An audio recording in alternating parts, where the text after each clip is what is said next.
What's up, guys? This is the first video of the new year, and it's a pretty long one. As you can see, just in the past week, I've gotten a ton of things done. First off, back there, we got the crossover wired in, so that I can reverse the polarity here, because it is a reversing loop. It's a one big reversing loop. So I am going to need to put in an auto reverser at some point, but for now, at least I can run a train to Tyrone and back correctly. Then I came around here. I got this piece in. Finally, this. I'm going to have to take this out and redo it because steam engines like to derail. As you can see right here, I had to shim it up as well. Here's the transition from the roadbed down to the homosote. This is just balsa wood. I'm going to flip this. I'm going to put this long piece on top so that it's easier to ballast. So if you were coming from Enola, basically Harrisburg, and you're going west to Altoona, you'll be coming along here.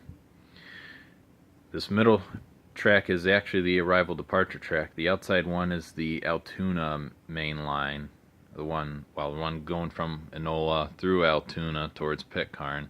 Obviously, this one is from Pitcairn through Altoona towards Enola. So this is easiest way. This is westbound. This is eastbound. Arrival departure track works for both. But if I run out of room, this front track, this long front track, is an emergency arrival departure track. Because basically the way this layout works is this is arrival departure, and then if a second train comes in, it can use either of the mains. Well, it can use this main to do its switching. So I got all of this done. This is going to be Altoona Station. This is just a stand-in piece right now. This is not actually how I'm going to have the station. I'll probably have the station here. I'm going to have that cross walkway they have to here to another station. This might have a pig hole. I'm not sure. I don't think it will, though, because Tyrone, I think, is the one that had the pig holes, but it might. This will be the yard office. I'll probably have a small parking lot here for the employees. I might have like a fence or something along here by the station. This is the breakdown train, which I got to put in a piece of track there. I also might store a snowplow there if I get one. As you can see, the yard looks pretty nice now. It's a lot emptier because I obviously just took a lot of freight out. So let's see. So this right now, the arrival departure track has a train that just came from Enola.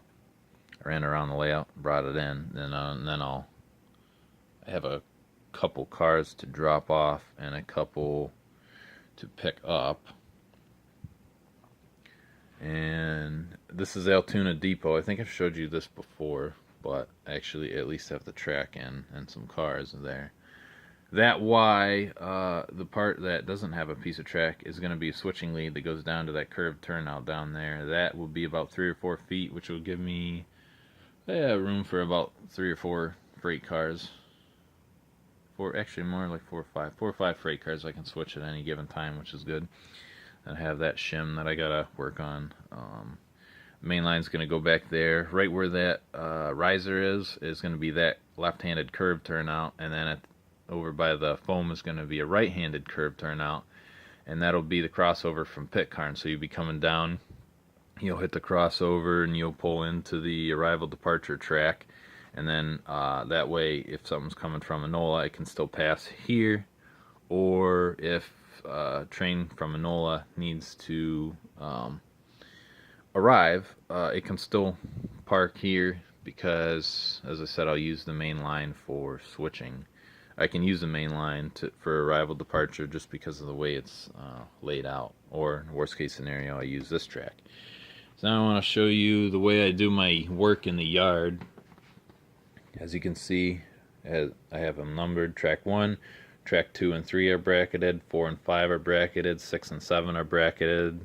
Then I have the caboose track, the coal car track, Altoona pipe and steel storage, Altoona pipe and steel plant. And as you can see, this makes it easier. There's the first track. 2 and 3 are bracketed, 4 and 5 are bracketed, 6 and 7 are bracketed. So that makes it that much easier for me to do switching. And here I have my car card, so when I do switching, I when I do yard work, I put the cards on, whatever track on this poster board that they belong to based on this. So as you can see right now, there's a covered hopper and a boxcar on track 2, 2 gondolas on track 3. And as you might be able to see, covered hopper and boxcar on track 2, 2 gondolas on track 3. That gondola to the right is just hooked up to the engine and I haven't moved it yet.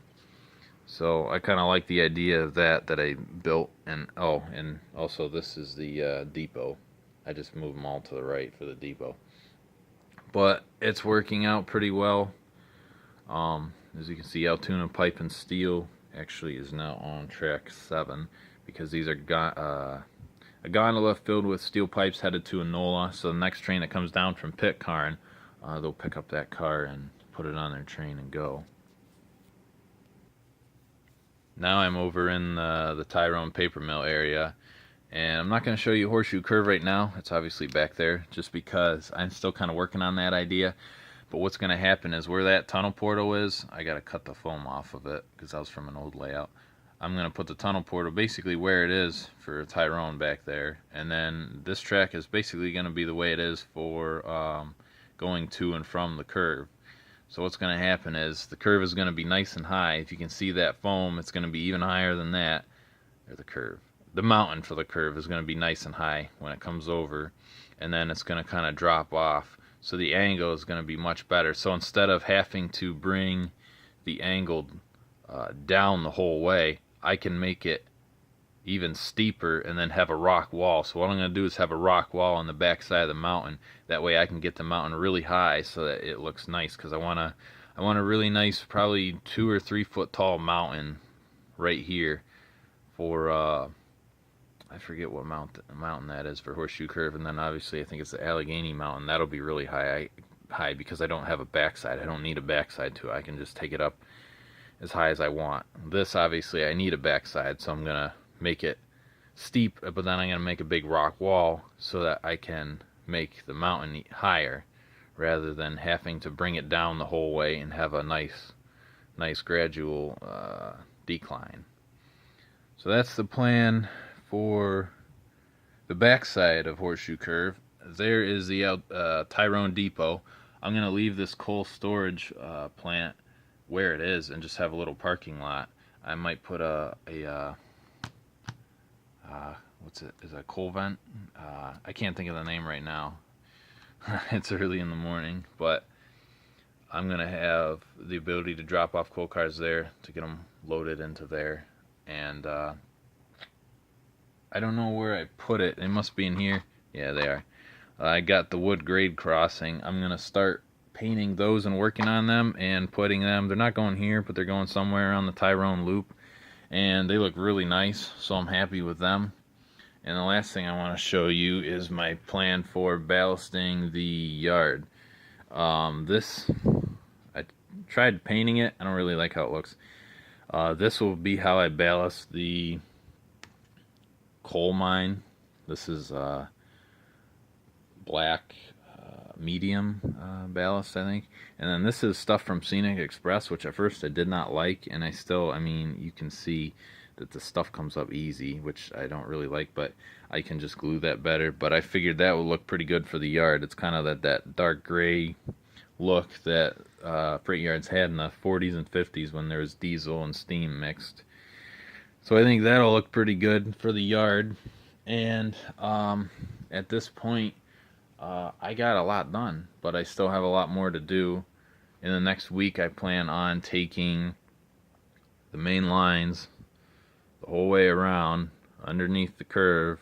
They'll come out of the tunnel right at that white piece of poster board I cut, and it'll go into this bridge, because I've had this bridge for a decade and I've wanted to use it on this layout, and it'll just barely fit.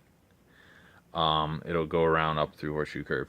Right here where the foam ends, there's going to be a poster board wall, something like that, and it's going to go right about to that point. And on the front side, it'll be the city of Altoona, so there will be flat background buildings all along the front, and that'll look pretty neat, seeing a train come along and the background buildings here, maybe even a road here.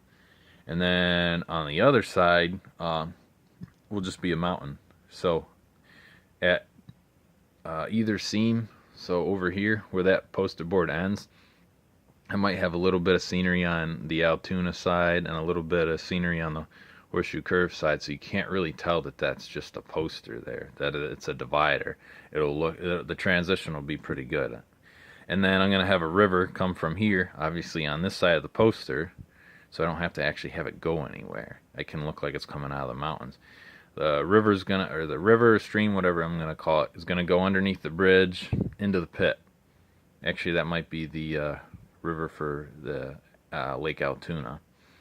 And then I gotta work on the curve, but that's what I've gotten done so far. And I got a lot done this past week, and I'm working on this every day now. Maybe not for the next few days because I gotta get more track.